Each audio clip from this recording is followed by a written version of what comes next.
Good morning, ladies and gentlemen. It's both a pleasure and an honor to be here this morning, and I'd like to thank the conference organizers for their kind invitation to be here to talk about the future of money and a monetary system in the 21st century.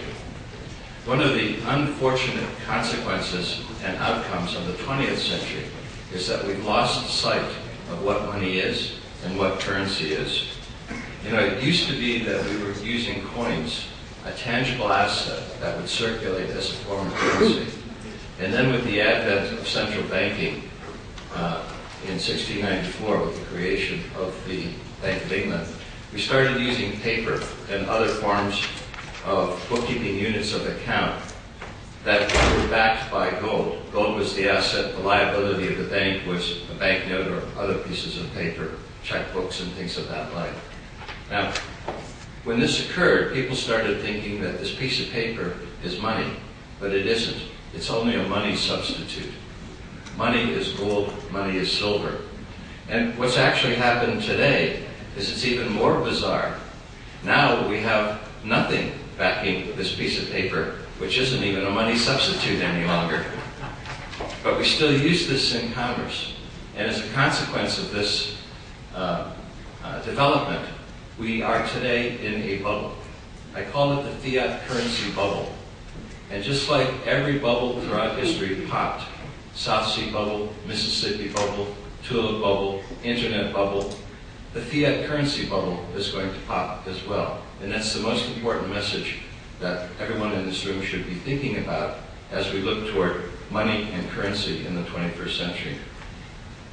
What we need to do is to go back to an asset, a tangible asset circulating in commerce, because only a tangible asset can extinguish an obligation. If I buy a good or service with a tangible asset, I get a tangible asset, I pay a tangible asset, the exchange is extinguished.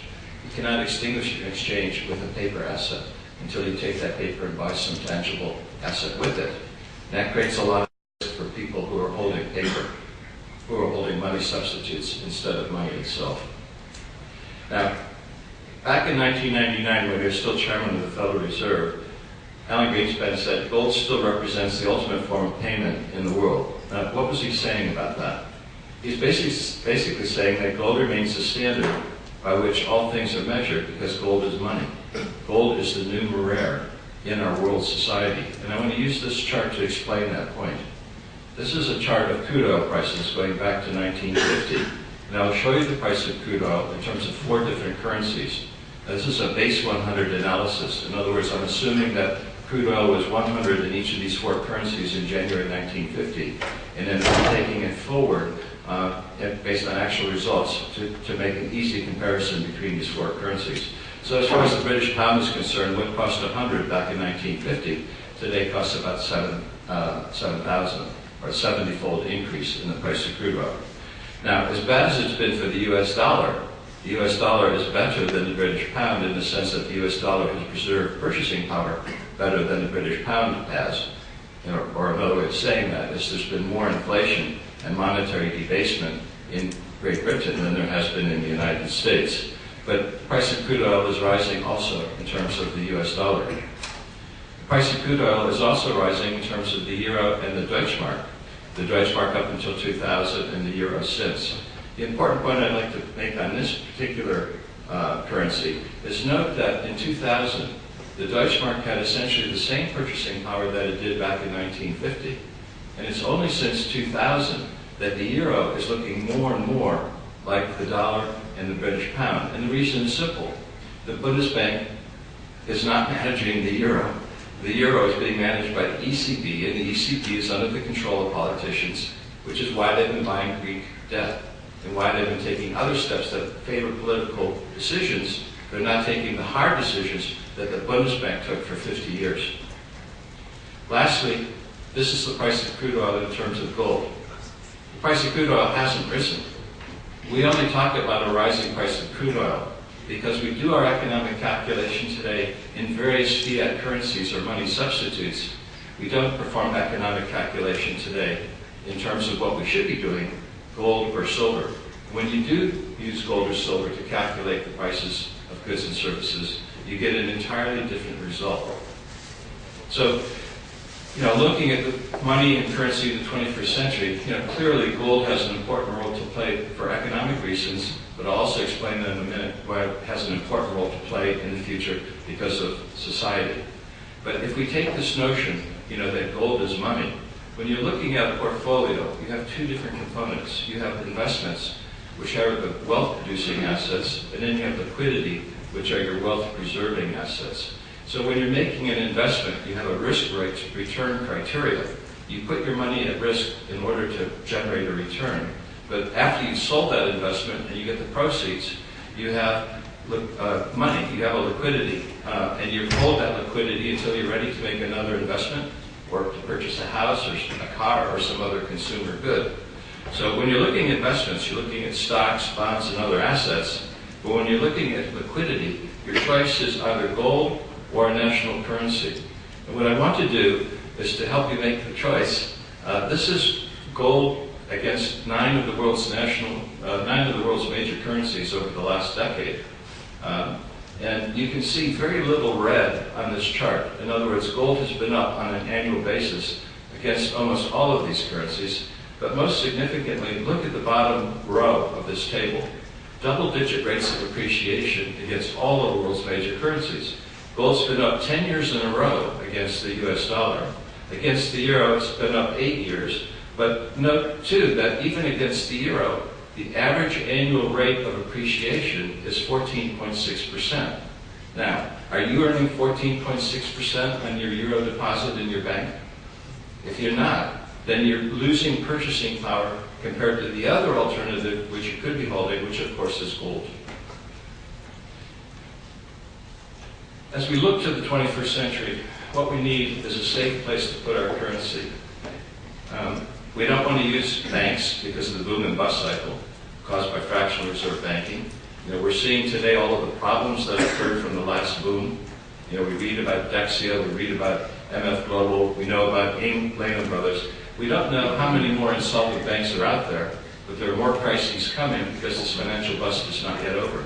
We still have a long way to go of reducing the debts that were incurred during the previous boom. So what we need in the 21st century is an efficient, low-cost currency for global commerce with no clearing, settlement cost, payment risk, or political risk. And I really emphasize this point about political risk because this risk has become quite large. And I'd like to use this quote from Ben Bernanke to explain what this political risk is all about. The U.S. government has a technology called the printing press, or today its electronic equivalent, that allows it to produce as many U.S. dollars as it wishes at no cost.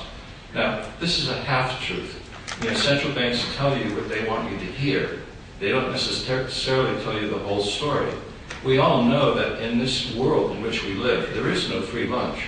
So how can there be no cost to the U.S. government? There may be no cost to the U.S. government, but there's a cost to everybody who has U.S. dollars in their pocket or their bank account. And that cost is inflation or the loss of purchasing power. What you're losing, the U.S. government is stealing. Or any other government that inflates its currency is stealing from you in terms of the hard work that you went in to create that wealth, to create that purchasing power so that you and your family could benefit from it in the future, but inflation steals from you. Let me show you how bad it is in the United States.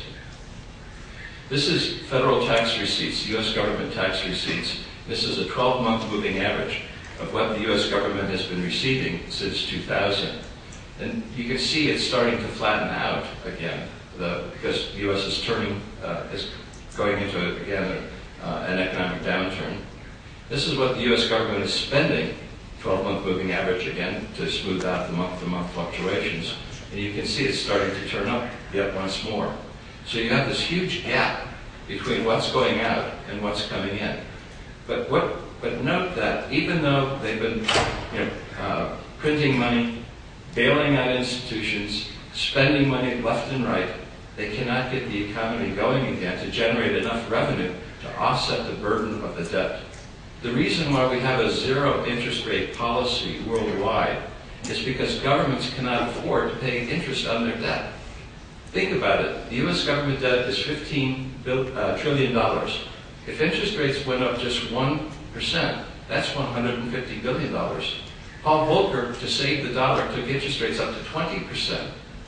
There's no way the U.S. government can afford that. It would just go much more quickly toward hyperinflation, which is basically what this chart is telling us.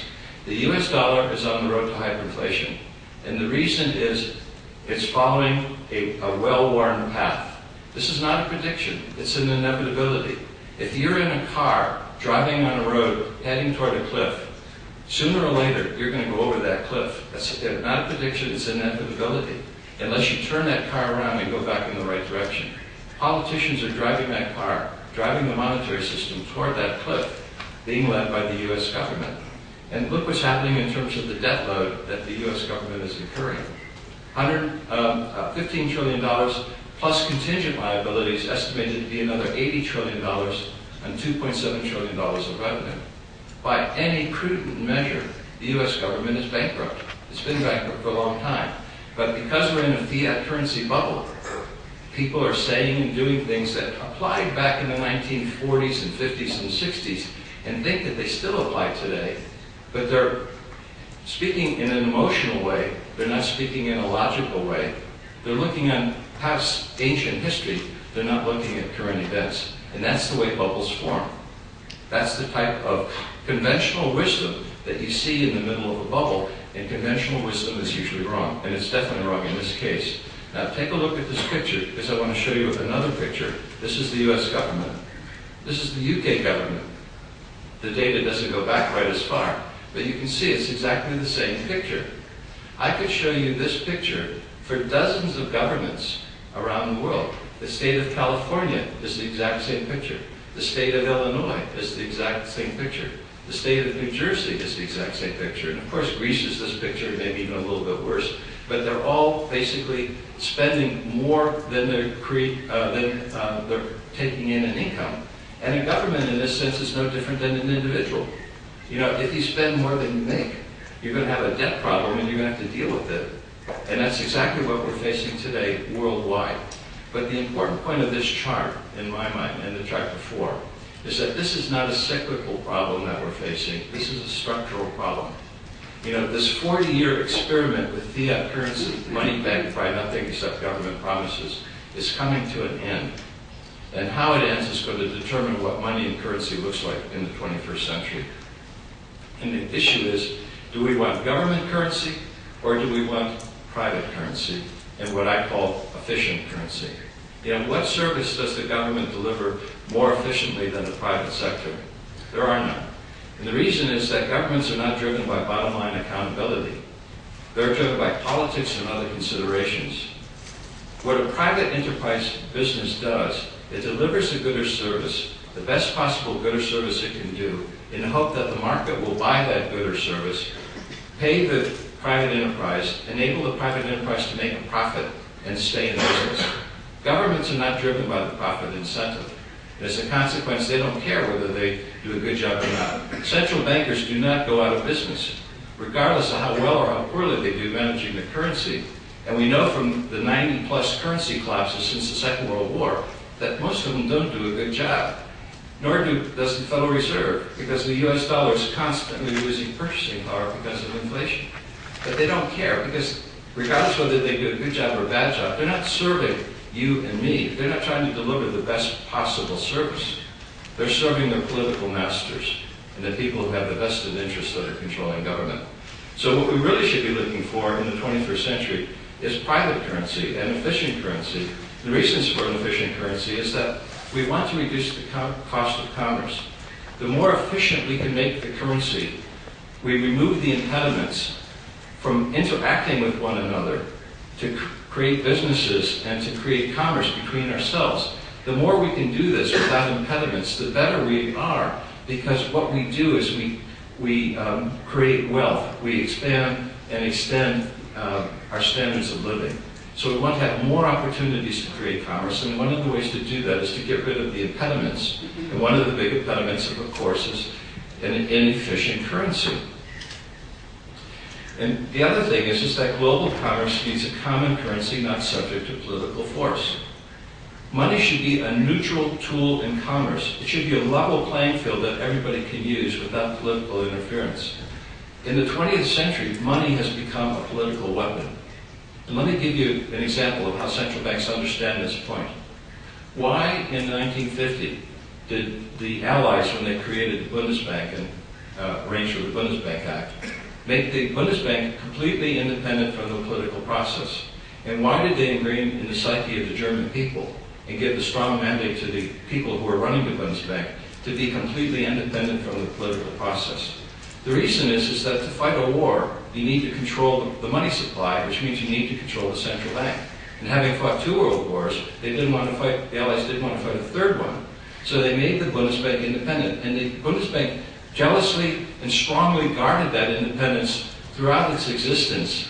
And that's why the Bundesbank was able to preserve the purchasing power of the Deutschmark as well as it did, as I showed on that crude oil price chart, from 1950 up until 2000.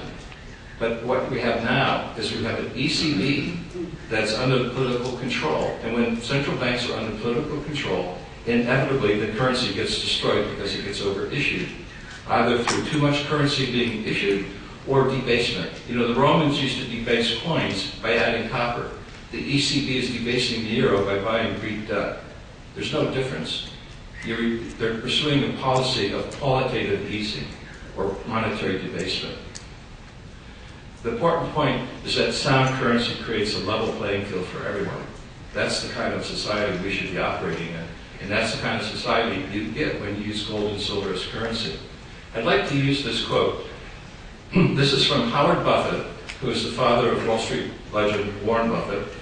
He was a businessman from Omaha, Nebraska. He was also a congressman in the U.S. House of Representatives for 8 years.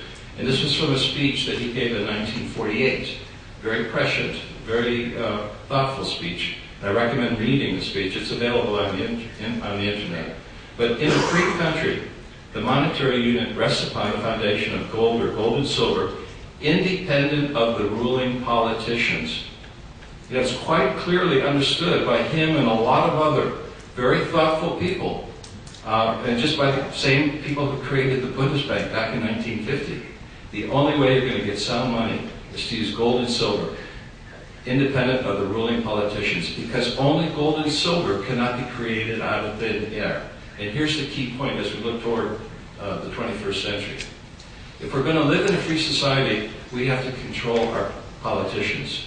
And the way we control politicians is not by voting, but by having sound money.